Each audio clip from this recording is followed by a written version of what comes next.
Oiga, vecino, hágame el favor y me corta ese árbol ya mismo. Me tiene el patio lleno de hojas y no me deja entrar la luz a la sala. O lo corta usted o lo corto yo. ¿Le suena familiar? Esa escena se repite miles de veces al día en todas las ciudades del mundo. El árbol de la discordia. El vecino que odia las hojas, el comerciante que dice que el árbol le tapa el letrero, la señora que teme que las raíces le levanten el muro. Y en el centro de la discusión siempre surge la misma pregunta del millón. La pregunta que me han hecho una y otra vez. Abogado, este árbol está frente a mi casa. Lo plantó mi abuelo. ¿Es mío? ¿Puedo talarlo? ¿O es del vecino? ¿O es del alcalde? La respuesta corta es: probablemente no es suyo. La respuesta larga: bueno, para eso estamos aquí. Hoy vamos a meternos en el terreno pantanoso de la propiedad privada versus el interés público. Vamos a descubrir por qué legalmente usted es probablemente el guardián de un bien que no le pertenece y por qué cortarlo sin permiso podría llevarlo de su jardín a un tribunal. Mi nombre es Maikus Gómez y esto es Derecho Verde. Vamos a desempolvar los libros de derecho romano por un minuto. No se asusten, seré breve. Existe un principio jurídico milenario llamado superficies solo cedit, en latín, porque a los abogados nos encanta el latín para cobrar más caro. Significa: lo que está en la superficie cede al suelo. En términos simples, el dueño del suelo es dueño de lo que está clavado en él. Casas, muros y árboles. Por regla general del Código Civil, si el árbol nace en su jardín privado, dentro de sus linderos escriturados, el árbol es parte de su inmueble, es propiedad privada. Parece simple, ¿verdad? Es mi árbol, hago lo que quiero con él. Error. Aquí es donde la realidad moderna atropella el derecho romano. El concepto de propiedad absoluta murió hace mucho tiempo.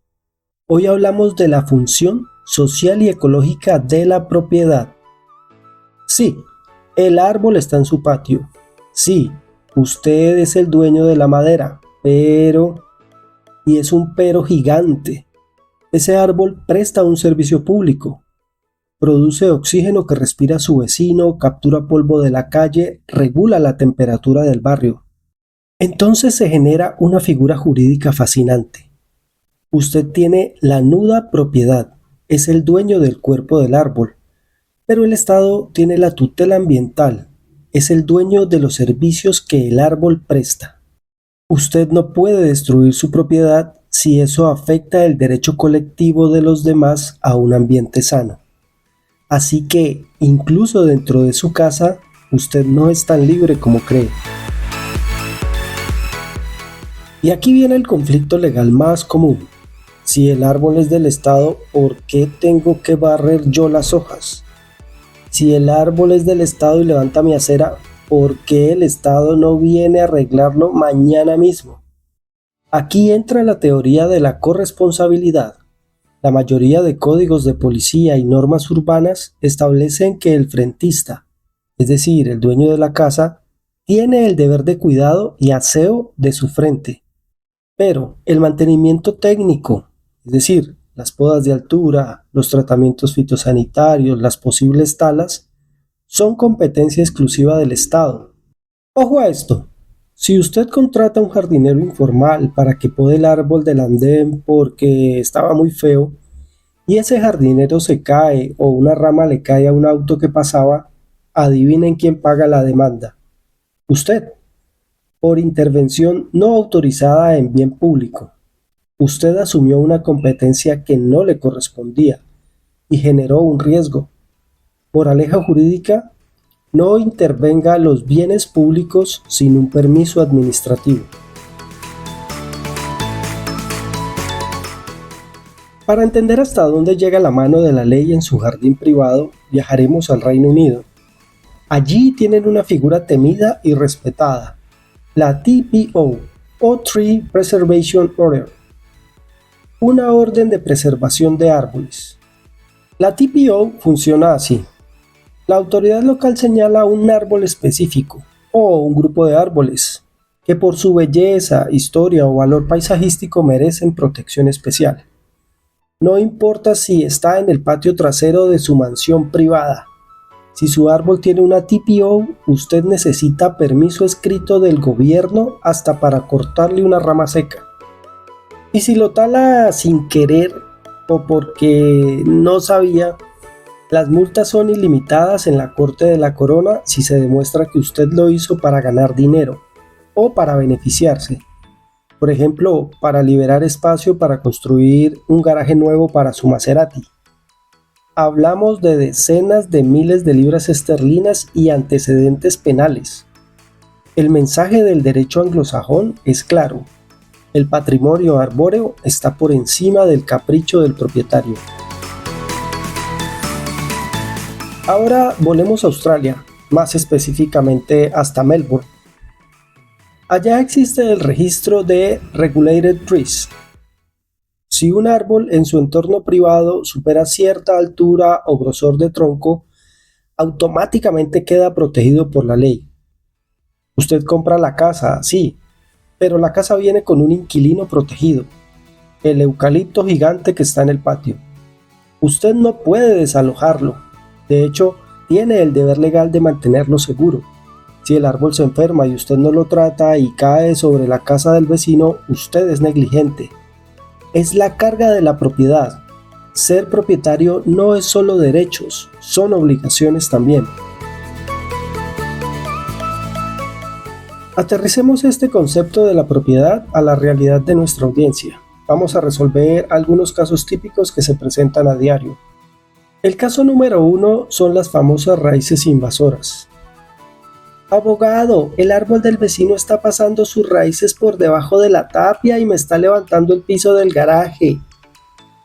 Aquí aplica una figura mixta. En muchas jurisdicciones, como la regla de Massachusetts en Estados Unidos o varios códigos civiles latinos, usted tiene derecho al self-help o autoayuda. Usted puede cortar las raíces que invaden su propiedad hasta la línea divisoria, pero, y escuche muy bien este pero, si al cortar esas raíces usted desestabiliza el árbol y este muere o se cae, usted es responsable por daño al bien ajeno. Mi consejo legal: no saque el machete. Notifique por escrito al vecino, constituya la prueba del daño, tome fotografías, videos y oblígalo a él a gestionar su árbol ante las autoridades administrativas. El segundo caso es el no muy bien comprendido derecho de las vistas. Abogado, compré ese apartamento por la vista a la montaña y el árbol del parque creció y me tapó la vista. ¿Cómo hago para que lo talen? Lo siento, amigo. El derecho al paisaje suele perder contra el derecho al ambiente sano, a menos que exista una servidumbre de vista registrada, y eso es rarísimo. El árbol tiene prioridad, el árbol estaba ahí para cumplir una función pública. Su deseo de ver la montaña es un interés privado estético. Casi siempre, interés público mata interés privado. El caso número 3 es el famoso árbol comercial. Tengo un local y el árbol tapa mi aviso publicitario. Nadie ve mi tienda. Este es un clásico y la respuesta suele ser dura. La publicidad exterior visual es una actividad económica regulada. El árbol es infraestructura de salud pública. Ningún juez sensato va a ordenar mutilar un pulmón urbano para que usted venda más zapatos. La solución ahí es de diseño. Cambie su letrero, no el árbol. Para terminar, quiero mirar hacia el futuro jurídico. Estamos viendo una revolución. En países como Colombia, Nueva Zelanda o Ecuador, la naturaleza está dejando de ser un objeto para ser un sujeto. El río Atrato, el río Guanguanui, ya tienen derechos reconocidos por altas cortes. Aunque ya existen iniciativas jurídicas privadas, no falta mucho para que un árbol patrimonial urbano tenga su propio abogado defensor asignado por el Estado. Imaginan un juicio donde el demandante sea el árbol de caucho de la plaza central contra la constructora X y que el árbol alegue su derecho a existir, a regenerarse, a no ser contaminado. Eso cambiaría todo el modelo del negocio inmobiliario. En resumen, estimados oyentes, la propiedad del árbol urbano es una ilusión. Si está en espacio público es de todos, técnicamente del Estado. Y si está en espacio privado es suyo, pero con una hipoteca ambiental a favor de la sociedad. Así que la próxima vez que mire ese árbol que le molesta, recuerde, no está peleando contra un tronco de madera, está peleando contra un sistema jurídico diseñado para proteger la vida colectiva. Y créame, la ley, como las raíces de los árboles, siempre encuentra por dónde meterse.